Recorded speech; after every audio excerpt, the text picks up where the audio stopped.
Are we recording? We are! We are! Hey everybody, it's Ron Bass with another edition of the Ron Bass Show. Your source for all kinds of stuff. A little bit of humor, a little bit of motivation, inspiration, some crazy stories, and stuff like that. Yes. Okay, Mr. Brett Atterbury. Nice to meet you. Nice to meet you, sir. Good to see you. Good to see me. Good to see you. Good to see me again. Glad you got to see me again. That's what I tell my friends. They get mad at me. What do you think you are? I'm only kidding. I'm only kidding. God, people get they're so serious. You can't use dry humor without them thinking that you're being, sincere. Come on, man. You got to have a little fun. Yep. Any rate, so I was telling my friend over here all about the credit card fiasco conundrum that I've been going through in my company. So, I've been in business a lot of years, man. And years ago when you dealt with the bank, it was kind of like a handshake thing, and people got along. They trusted you. Now with the internet and technology, you can't talk to anybody on in other words, like the credit card processor that I'm working with, they consider us a high risk because sometimes we have chargebacks. Sometimes people just don't recognize our name when they get their card statement. And they automatically, particularly older people, get freaked out and they automatically go to their card company and they ask for a refund. That shows back up on my side, and then our card company goes crazy because they think, oh, they're going to lose the money. Oh, we're a high risk.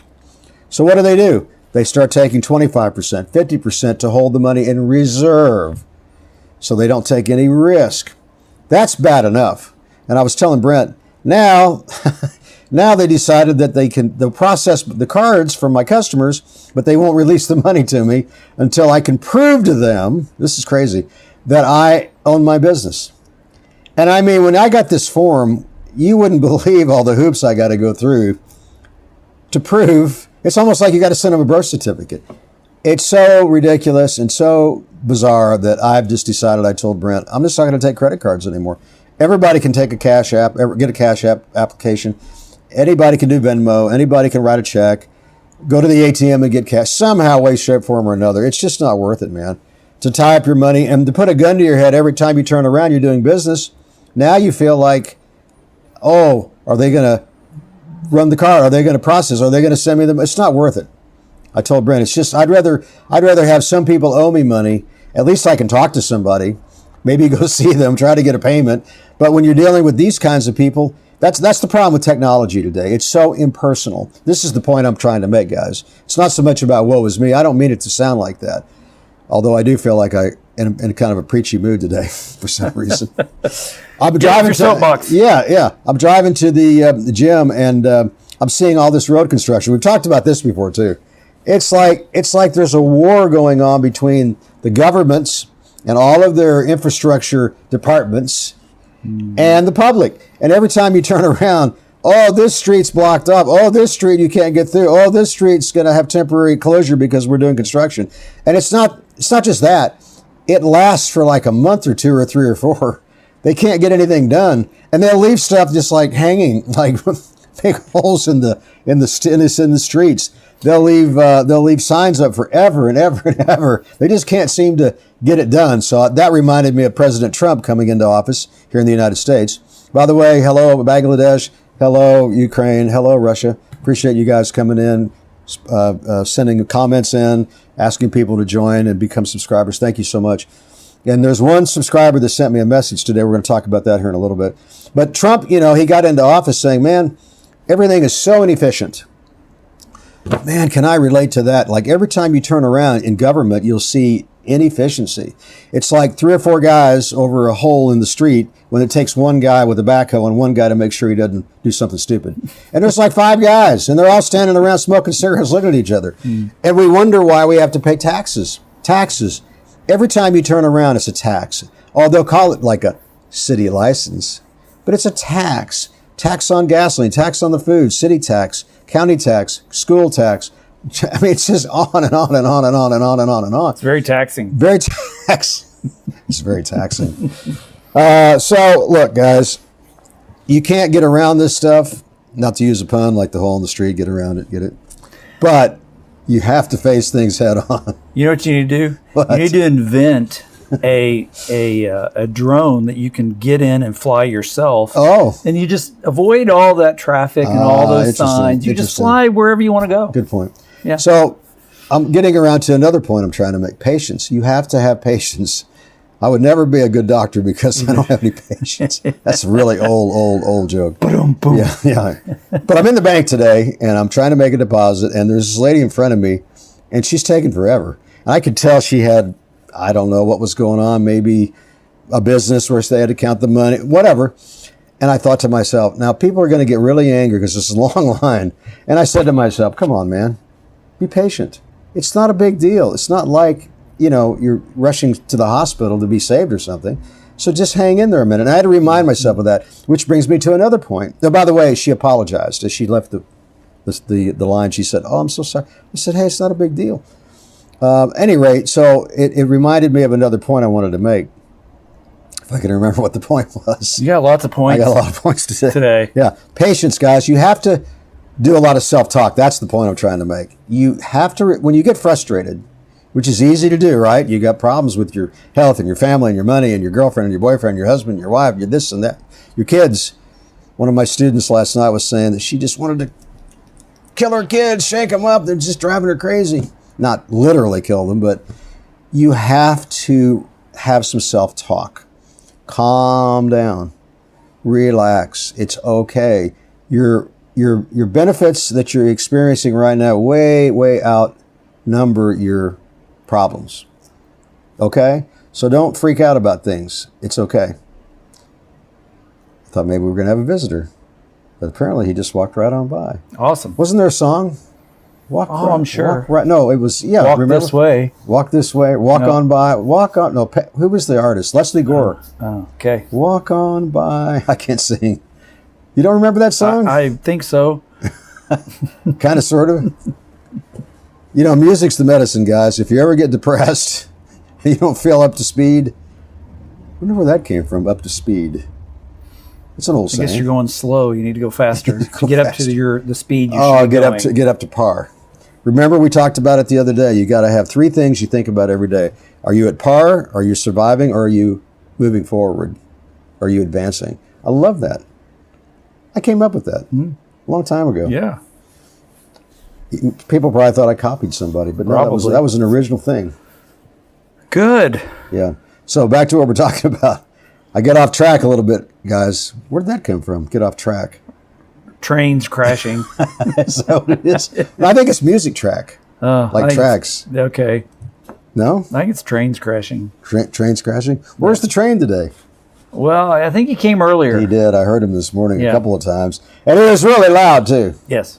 Wow, man, those guys. I told you I met a couple of train engineers, and they were telling me how often the railroad gets sued, like a lot. And every once in a while, somebody gets like a whole bunch of money.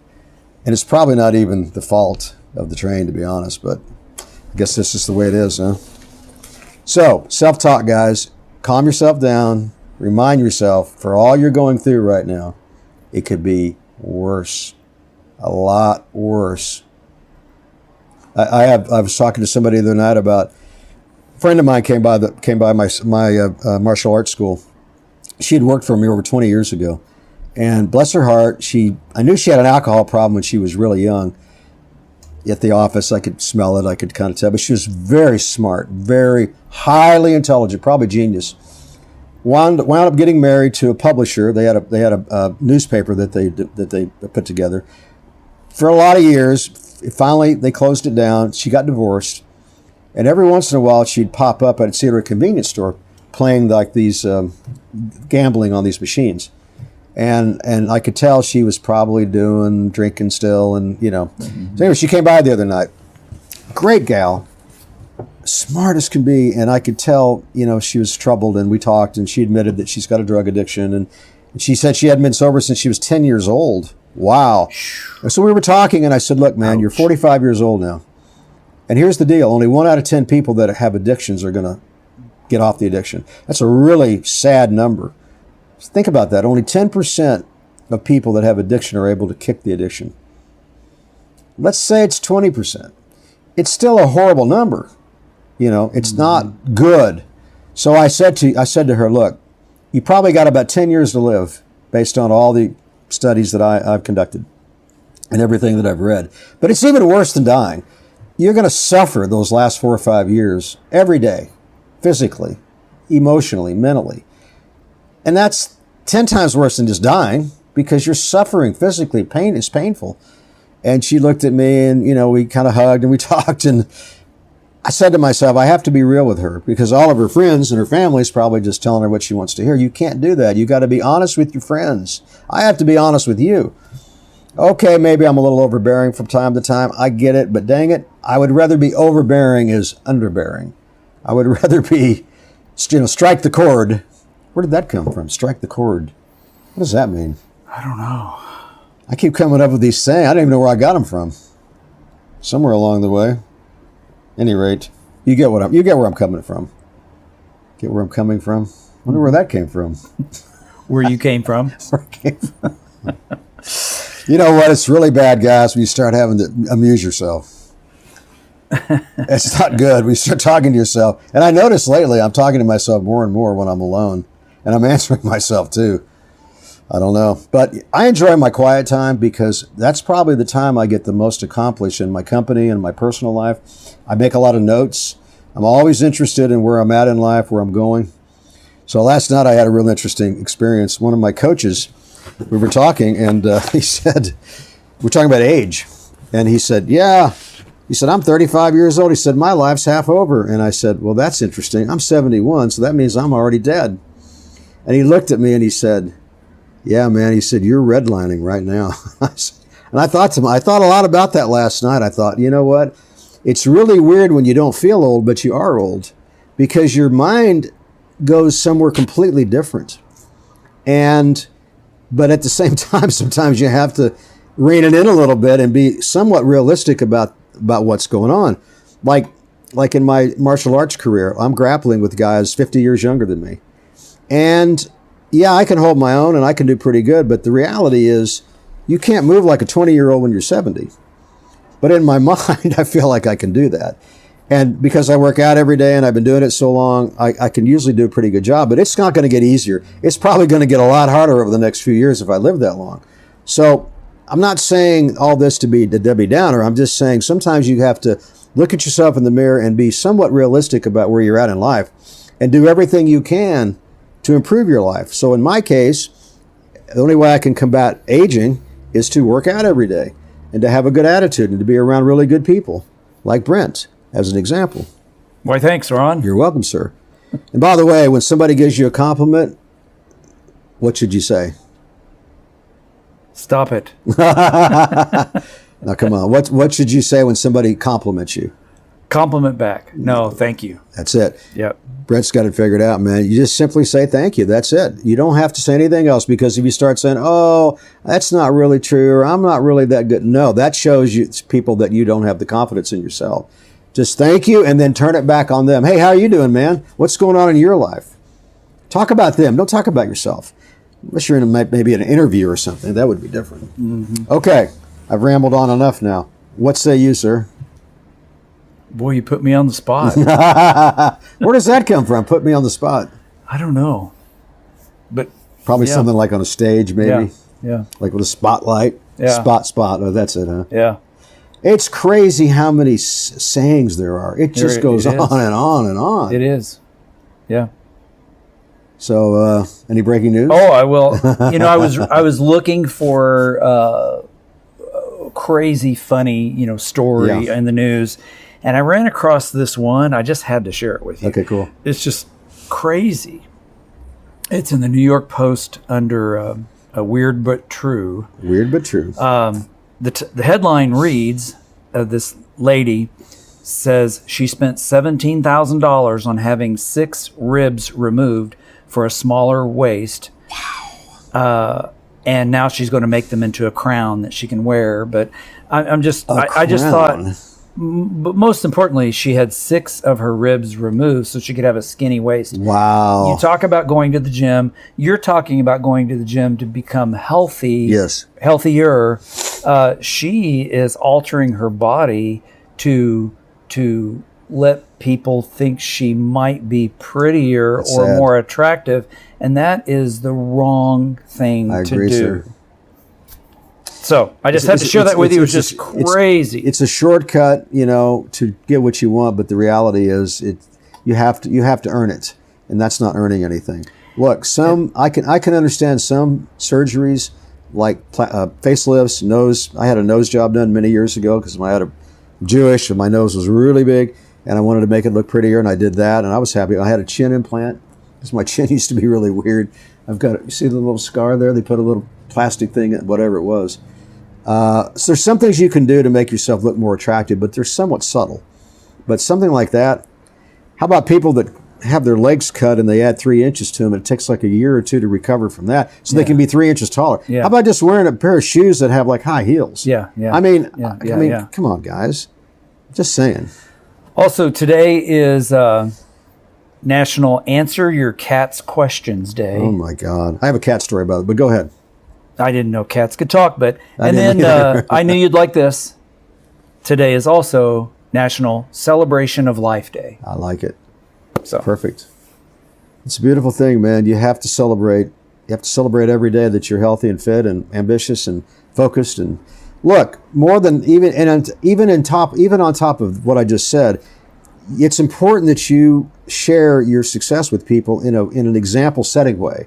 So you don't have to push people to the point with your finger, but if you do things that are successful, people notice. You don't have to say anything. Like when I go to the gym, sometimes on Facebook, I'll just post, I'll tag somebody that's there and I'll post where I'm at. And that's all I do. I don't, hey, I'm at the gym today lifting weights and doing that. I'm on the Stairmaster. I don't do that. I just set an example so that maybe just one person might follow that lead. And remember what we've always said, to save one person's life is like as if to have saved the whole world. You don't know who you're going to influence, guys, but if you're doing the wrong things, you're going to influence them the wrong way. If you're doing the right things, you're going to influence people the right way. That's what I'm getting at. Okay, I got a cat story. Ready for this? Yeah. This is funny. Your cat answered the question. It's a hilarious story, to go me ahead. anyway. So in my home, which was built 1950, my parents' home that I live in, I had a problem with one of my floors that I guess somewhere along the way when I had a water leak, pipes broke years ago, and I guess the water really screwed up the lumber, so basically the lumber broke down, and now my floor is sagging in my bedroom. Well, when that happened, the wall kind of separated from the outside, and basically there was an opening now from the outside to the inside of the house. So I had one of my construction guys go over and kind of fix it up just a little bit until the springtime comes where we can repair it correctly. So the other night, I've been sleeping on the couch lately. So the other night, I went into my bedroom I keep some vitamins in there to take my vitamins at night. And when I opened the door, this cat jumped up. It was on my bed and looked at me, and I looked at him, and he was like shocked, and he ran out. I guess he ran out. So obviously the opening's big enough for a cat to get in. I thought that was funny. I had a visitor in my house, guys, and I didn't even know it. And I thought to myself, who cares? Cat was in there. That cat had some fur, man. It was cold outside. It was cold outside, like zero. We're out of here in Missouri. So you did a good thing. Yeah, I did a good thing. Well, that's all I got today, man. I'm running out of gas. Oh, shoo. Any words of wisdom to follow up all the crazy stuff I've been talking about? No, I don't have surgeries to make yourself feel better. Okay. That's my comment of the day. Okay. Okay, well, guys, look, as we always say, if you don't give up, eventually those stars are going to line up. And that's going to happen. But you can't give up. You got to stay the course. You can't just throw in the towel when you're mad or frustrated or feeling disappointed. Just hang in there, man. Every day is a new chance to figure it out. I watch these guys on Facebook and on TikTok that are struggling with addiction withdrawals, and they go every day, this is day 2, this is day 3, this is day 4. I feel horrible. I don't know if I can, but by 10, by 11, by 15, by 20, by the 30th day, you can tell they're making progress and they're not sick as much as they were. They don't feel as depressed as they were. they're more positive that they can kick the addiction. So it's the same thing in overcoming anything, guys. You have to recognize it's going to be hard, it's going to be difficult, you're going to struggle, and accept that. Don't be surprised. In other words, embrace that, because when you are going through difficulty, you can't hide your head in the sand and think, oh, this is going to be easy. No, it's going to be hard as heck. It's going to be tough. So if you accept that from the beginning, you're more likely, in my opinion, to be able to get through it. Does that make sense? Okay. That's my words of wisdom for the day. So we'll get out of here, and just remember, until next time, always keep your head up and stay positive.